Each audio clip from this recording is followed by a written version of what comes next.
Hello, my name is Dr. Steele, and welcome to Steele Mathematics, where lessons in Algebra 1, Geometry, Algebra 2, Pre-Calculus, and Calculus are taught. And today, we're going to talk about exponential growth and decay. I would like to introduce you the exponential function that will be used for exponential growth and decay problems. It is a equal a naught times r to the t power. Now, what exactly does each part of this function means? A naught, which is how it's read, is the initial amount or value. R is the rate, and t is the time. The time can be in minutes, hours, days, weeks, or even years. And sometimes time may not even represent a unit of time at all. You're going to see a problem like that. Now, I mentioned exponential growth and exponential decay. It's the same function, so when does this function represent exponential growth and when does it represent exponential decay? If r is greater than 1, the function represents an exponential growth. If r is greater than 0 and less than 1, the function represents an exponential decay. So now, let's look at some examples. For tax purposes, a car rental company assumes each car in their fleet depreciates by 10% per year. If the initial value of a car is $29,700, what will the value be when the car is 8 years old? Round to the nearest cent. Well, let's see what we know. A naught is 29,700.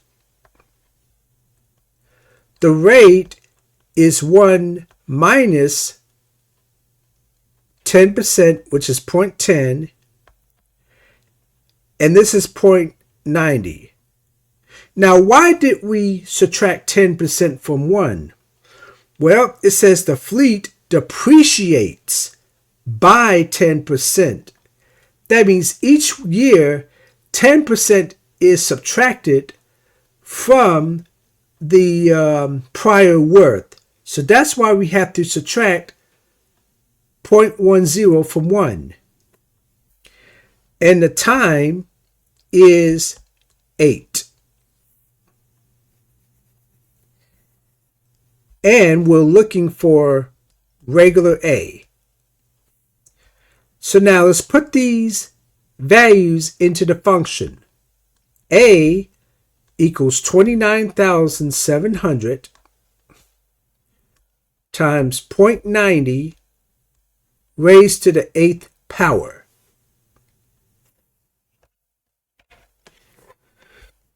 So we're going to enter this into the calculator, and you would get $12,784.88. So this is the solution.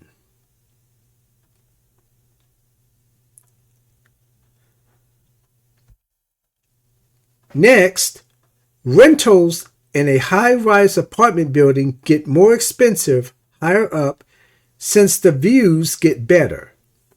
The ground floor, or floor 0, rent is $1,920. The rent increases 3% per floor. What is the rent on the 6th floor? Round to the nearest cent. So let's see what we know. we know that A naught is 1,920. The rate is 1 plus 3%, which is 0.03. This will give you 1.03. Now this time it says the rent increases 3% per floor.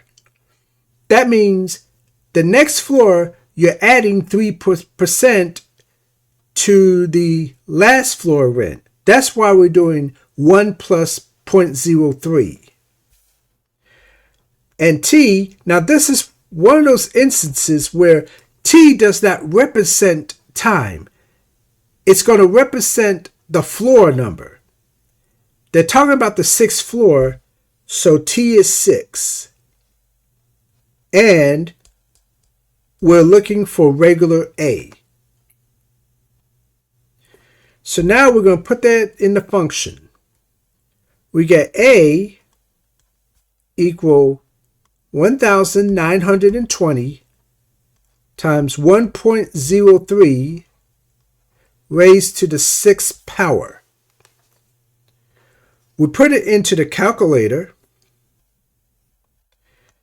and you will get $2,292.58. This is your solution.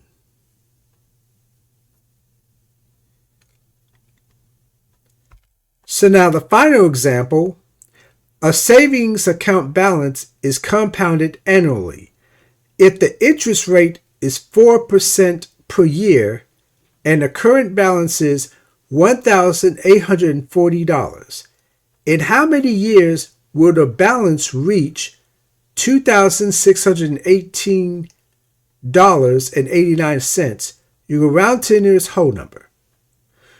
Okay, so here's what we know. We know that A naught is 1,840. The rate is 1 plus 4%, which is 0.04, which is 1.04. And again, your saving accounts balance will increase by 4% per year. That's why we added 4% to 1. And the time, they ask you how many years. So time is actually what we're looking for. And A is 2,618.89. So now we're going to enter these into the function. So we got 2,618.89 equal 1,840 times 1.04 raised to the Tth power. So here we're looking for T. First, we need to isolate this part. We're going to do that by dividing both sides by 1,840.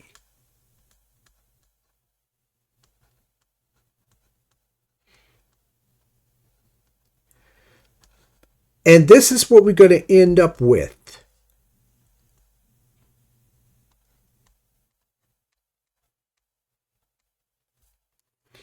Next, we're going to rewrite this in logarithmic form. So T equal log base 1.04 of 2,618.89 over 1,840.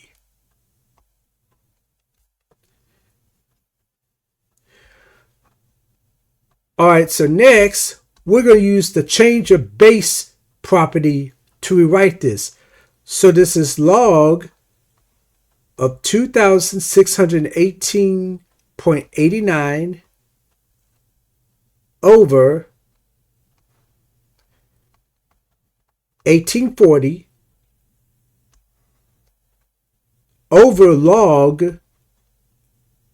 of 1.04.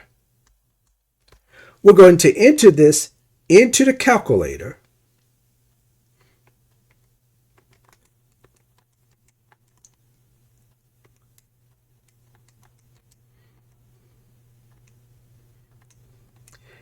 And you will get about 9.